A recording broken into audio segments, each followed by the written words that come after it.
ओम गणेशाय नमो नमः। ओम नमो नारायण। प्रिय दर्शकों, भक्तगणों, ये वीडियो आज का हम लोग सभी भारतवासियों के लिए कृष्ण जन्माष्टमी की शुभकामनाएं, सबको ढेर सारी। सबका मंगल हो, सुमंगल हो, घर में अच्छा हो, शांति पूर्ण घर में व्यवहार रहे, सौहार्द रहे, आपस में प्रियता को आधार माने।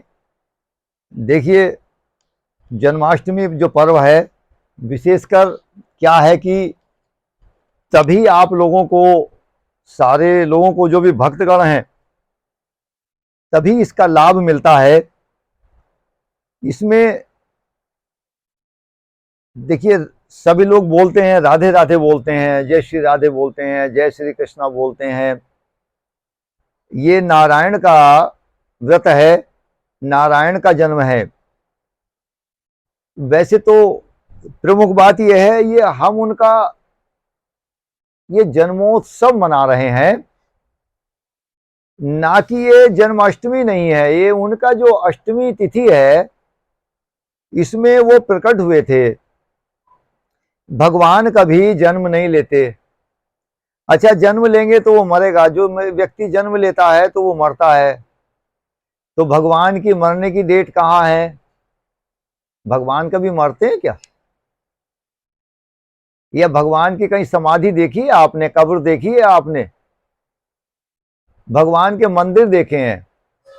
मंदिर का तात्पर्य है, जो मन के अंदर में होता है वो मंदिर होता है। प्रिय भक्तगणों, ये वीडियो आप लोगों को मैं थोड़ा सा बहुत हटके आप लोगों को कृष्ण जन्माष्टमी पर्व के विषय में बता रहा हूं। देखिए, लोगों का अपना अपना बहुत ही अलग विधान है, तरीका है अलग मनाने का, बहुत सिस्टम अलग है। ये हर वर्ष का जन्मोत्सव मनाते हैं हम लोग। भगवान कभी जन्म लेते नहीं। जो जन्म लेता है तो वो मरता जरूर है। तो चलिए, हम कृष्ण जन्माष्टमी मना रहे हैं, तो भगवान की कौन सी अष्टमी, कौन सी सप्तमी मरने की होगी, ये किसी को भी नहीं पता, क्योंकि भगवान मरते ही नहीं है। भगवान प्रकट हुए हैं। जो भगवान ने मथुरा में, जेल के अंदर में, जो कहते हैं जन्म लिया है, अरे भगवान जो है प्रकट हुए हैं। भय प्रकट कृपाला दीन दयाला, भगवान प्रकट होते हैं, भगवान प्रकट हुए हैं। देखिए, भगवान का ये नारायण की तिथि है, नारायण का जन्म है। भगवान राम जी ने नौमी तिथि में अपना अवतरण लिया है। भगवान ने सब तिथियों पर दृष्टिपात किया है। ये मैं थोड़ा सा यहां से हट रहा हूं इस विषय से, कृष्ण जन्माष्टमी से। ये हम राम जी के जन्म के विषय में वार्ता कर रहे हैं। भगवान जी ने सब तिथियों पर अपना दृष्टि डाली है। एकम, द्वितीया, तृतीया, चतुर्थी, पंचमी, षष्ठी, सप्तमी, अष्टमी, नौमी, दशम, एकादशी, द्वादशी, त्रयोदशी, चतुर्दशी और पूर्णिमा और अमावस्या। अब भगवान को, नारायण को, भगवान श्री राम, भगवान नारायण को, भगवान ही नारायण है, सब इन्हीं का रूप है। अच्युतम केशवम कृष्ण दामोदरम, देखिए सब उसी में है। भगवान उसी में है, सब समाये हुए हैं। ये हम लोगों की भ्रांति है। कृष्ण कौन, राम कौन? राम कौन जो रोम रोम में रमा है। हमारे शरीर पर जितने हेयर होते हैं ना, जो बाल हैं, जो रोम रोम में बस जाए, वो राम है। तो भगवान ने, नारायण ने स्वयं सब तिथियों पर दृष्टिपात किया है, जो अभी आपको मैंने बोला है। तो इनमें सबसे जो बड़ी तिथि है वो क्या दिखाई दी है? नौमी तिथि। 9 का अंक सबसे बड़ा होता है। तो भगवान स्वयं 9 के अंक में, अर्थात श्री राम जी 9 के अंक में, नौमी तिथि में प्रकट हुए। पैदा नहीं हुए, जन्म नहीं लिया। भगवान जन्म नहीं लेते, भगवान अवतरण लेते हैं। एक जगह तो लिखा है कि निज इच्छा निर्मित तनु माया गुण गोपाद। निज इच्छा, निज का तात्पर्य है निज, मतलब अपनी इच्छा, अपनी इच्छा से निर्मित तनु, अपना शरीर उन्होंने देह को धारण किया स्वयं अपनी इच्छा से। अच्छा, कोई बच्चा होता सामान्य तो अपनी इच्छा से वो प्रकट हो सकता क्या? अपना जन्म ले सकता क्या? नहीं। भगवान है, नारायण है, कृष्ण है, दामोदर हैं। तो इस प्रकार से भगवान ने 9वीं तिथि में जन्म लिया। अच्छा, कब? दिन में 12 बजे। 9 का अंक सबसे बड़ा होता है भैया, 9 का अंक सबसे बड़ा है। मोबाइल में आपको फीड करिए, 9 के अंक से सब, 9 तक के अंकों से सब बन जाएंगे। आपका बैंक अकाउंट से वो भी जो है 9 तक के अंकों से है, जो भी संख्या बनती है 9 तक के अंकों से, संख्याओं से बनती है। तो 9वीं तिथि सबसे बड़ी तिथि है। भगवान ने 9वीं तिथि में अपना जो है अवतरण लिया। अब चाहे कब लिया, देखिए आपको हम क्यों बता रहे हैं, इसका कृष्ण जन्माष्टमी से तात्पर्य है। 9वीं तिथि में दिन में 12 बजे, चैत्र शुक्ल पक्ष, चैत्र शुक्ल पक्ष 9वीं तिथि दिन के 12 बजे, और सूर्य वंश में अवतरण हो गया। अब उसके बराबर की तिथि एक और थी खाली, वो तिथि थी अष्टमी तिथि, वो खाली तिथि थी। तो भगवान ने सोचा कि अब हम दोबारा उस तिथि में चलते हैं। तो अष्टमी तिथि में देखिए, वहां हुए दिन के 12 बजे, और यहां पर हुए भगवान कृष्ण रात्रि के 12 बजे। वहां पर हैं सूर्यवंशी, यहां पर हैं चंद्रवंशी, और वहां शुक्ल पक्ष, यहां कृष्ण पक्ष। तो इस प्रकार से भगवान जो है प्रकट होते हैं, भगवान का अवतरण लेते हैं। भगवान बिल्कुल आप समझिए जन्म नहीं लेते, ये तो हम लोग बना रहे हैं, जो ये कार्य क्रियाकलाप हम कर रहे हैं। अब ये बड़ी शुद्धता का पर्व है। लोग अनेक प्रकार की चीजें भी वहां देखिए रखते हैं।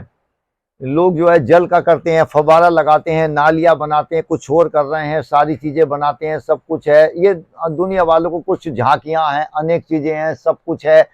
इसका तात्पर्य यह है, जितनी भी सब चीजें वहां दर्शा रहे हैं, कोई वनों को रख देता है, कोई खिलौनों को रख देता है, कोई कुछ रख देता है, कोई कुछ रखता है, बाग बगीचे रख देते हैं, फव्वारे चला देते हैं, किसी तरह का कुछ रख देते हैं। इस चीज का मतलब ये है कि सिया राम में सब जग जानी, करहूं प्रणाम जोरी जुग पानी। भगवान सब चीजों में वास करते हैं, इसलिए ये सारी चीजों का वहां पर दुनिया वालों को दर्शाते हैं। मंदिरों में ये सारी चीजें जिनसे हम देख के लालायित होते हैं, जो हमको सौंदर्यकरण में आती हैं, जो हमारी आंखों को अच्छा लगता है ना, उन चीजों को हम वहां शो करते हैं, प्रकट करते हैं।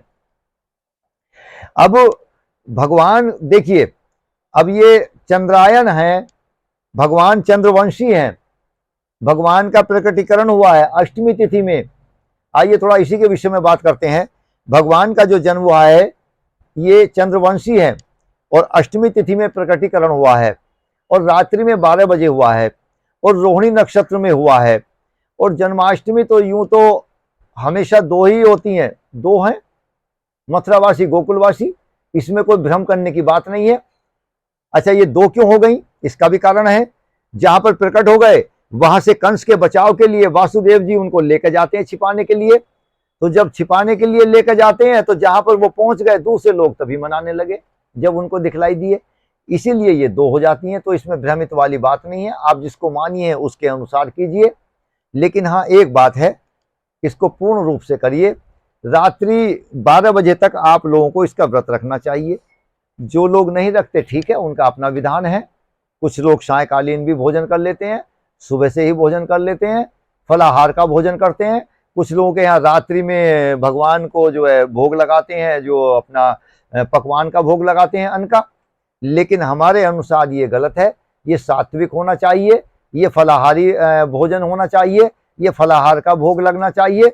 भगवान को रात्रि में खीरे से निकालना चाहिए, खीरे में अर्पण करना चाहिए। जितना भी आपके यहाँ लड्डू गोपाल जी हो, उनको निकालिए वहां से, फिर उनको स्नान कराइए, और उनको दूध में 5 तत्वों में स्नान कराइए। पंचामृत का मतलब है 5 वस्तुएं, 5 वस्तुओं का मतलब है जो अंदर में क्षिति जल पावक गगन समीरा, 5 तत्व ये अंदर में होते हैं। उसी से पंच हमारा ये क्या बनता है, पंच जो अमृत है हमारा, उसको अमृत बोलते हैं, उसको हमको ग्रहण करना चाहिए। और भगवान को अनेक प्रकार से फलों का भोग, भगवान को पंचामृत का भोग, भगवान को मोहन भोग का भोग लगाना चाहिए। रात्रि में फिर भोजन करना चाहिए। अच्छा, अपने शरीर के अनुसार है। जो लोग बीमार हैं, या बच्चे हों, जो बूढ़े हों, जो असहनीय हैं, उन लोगों को व्रत में कुछ ले सकते हैं, लेकिन फलाहार का अपने अनुसार में भगवान का ध्यान करें। ओम नमो भगवते वासुदेवाय का ध्यान करें। ये नहीं कि हम जो है 10 जगह बोले हमारा जन्माष्टमी का व्रत है, आज तो जन्माष्टमी का व्रत है, 1000 जगह बोल दिया, क्या हो गया भाई। आप जो है उसके ध्यान में रहिए, जिसका आज व्रत है, जिसका आप पर्व है, उसके ध्यान में रहिए। अब आप देखिए कि आप किसी का बर्थडे मनाने जाते हैं, किसी के जो फंक्शन में जाते हैं, तो आपको उसी का ध्यान होता है जिसके यहाँ आप जा रहे होते हैं, उसके वस्त्र लेकर जाते हैं। अब आपको भगवान का ध्यान तो करते नहीं, ओम नमो भगवते वासुदेवाय का तो एक बार भी जप नहीं किया, ओम नमो नारायण का तो जप नहीं किया, कृष्णाय गोविंदाय माधवाय इसका तो जप एक बार भी नहीं किया। केवल कोटू में, सिंगाड़े के आटे में, चीनी में, मेवा में, मिष्टान में आप इसी में फंस के रह गए, भोजन में फंस के रह गए। राम नाम के आलसी, भोजन में होशियार। तुलसी ऐसे जीवन को बार बार धिक्कार। उसी में सुबह से अगले दिन की तैयारी की, एक दिन पहले भोजन की तैयारी, भोजन का सामान ले लो एक दिन पहले। अरे जब भूखी आत्मा से आप करेंगे ना तो भगवान कशिश पैदा होती है, तो भगवान जो दर्शन देंगे, कष्ट में दर्शन देते हैं। कष्ट में भगवान ऐसे नहीं मिलते, बहुत मुश्किल है, मुश्किल रास्ता है बहुत। भगवान का जप कीजिए, नारायण का जप कीजिए। अगर आपको मिल जाए उस दिन तो शालिग्राम जी की माला धारण करिए, अगर मिल जाए, सभी कामों के लिए, जीवों के उत्थान के लिए, सभी कामों के लिए, कल्याण हो जाए जीव का। आप घर में लाइए, अपने घर में उसको प्रविष्ट कीजिए। शालिग्राम जी की माला आती है 108 की, बहुत छोटी छोटी माला आती है, कभी आपको दर्शन किसी वीडियो में करा देंगे, उससे कीजिए। भगवान का लड्डू गोपाल जी का, नारायण का उस दिन अपने घर के अंदर में जो दाहिनावर्ती शंख होता है उसमें दही भरिए, उससे स्नान कराइए। उसमें दूध भरिए, स्नान कराइए। उसमें जल भरिए, स्नान कराइए। उसमें गंगा जल भरिए, स्नान कराइए। अनेक तीर्थों का जल हो उससे स्नान कराइए। शहद से स्नान कराइए, तुलसी दल से के जल से स्नान कराइए, गंगा के जल से स्नान कराइए। भगवान का जप करिए, जय श्री राधे बोलिए, राधे राधे का जप करिए। अच्छा, अब एक बात है कि राधे जी दिखाई नहीं देती, संपूर्ण श्रीमद् भागवत में राधा जी है नहीं। बड़े लोगों का, ज्ञानियों का और मनुष्यों का ये विषय है, बिल्कुल ठीक विषय है। राधा जी कहीं है ही नहीं पूरे भागवत में, लेकिन राधे राधे बोलते हैं हम लोग।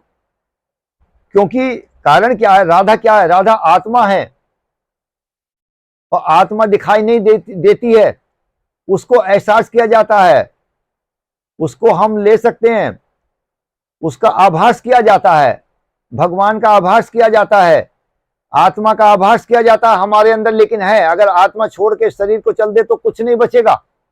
इसलिए राधा जो आत्मा स्वरूप है, कृष्ण भगवान शरीर स्वरूप हैं, और दोनों के एक दूसरे पूरक हैं। इसलिए राधा शब्द उसमें नहीं है। और रा का मतलब है, जो राधा का मतलब उल्टा करिए, धारा, जो प्रवाहित हो, जो धारा हो। जैसे कि बिजली है, कहां से आता है? करंट आता है, एक जगह से दिखाई देती है क्या? वहां से उसका स्विच ऑन किया और आपके घरों में आ गई, धारा बह गई, उसका प्रवाहित हो गई, ये दिखाई नहीं देता है। इसी प्रकार से आप जप करिए भाई। उस दिन में आप तुलसी की माला से करिए, हल्दी की माला से करिए, स्फटिक की माला मिल जाए उससे जप करिए भगवान का, पीली माला से कर लीजिए। आप इसको पूर्ण रूप से मनाइए और भगवान का ये व्रत अच्छे से आप करिए। भगवान में ध्यान करके, भगवान में अंतराभिमुख करके, अंतराभिमुख होके, बाहर से ध्यान हटाकर अंदर में ध्यान लीजिए और तब उसको ध्यान करिए। आइए इसी वीडियो के साथ हम इस वीडियो का समापन करते हैं। ओम नमो नारायण, ओम नमो भगवते वासुदेवाय नमो नमः।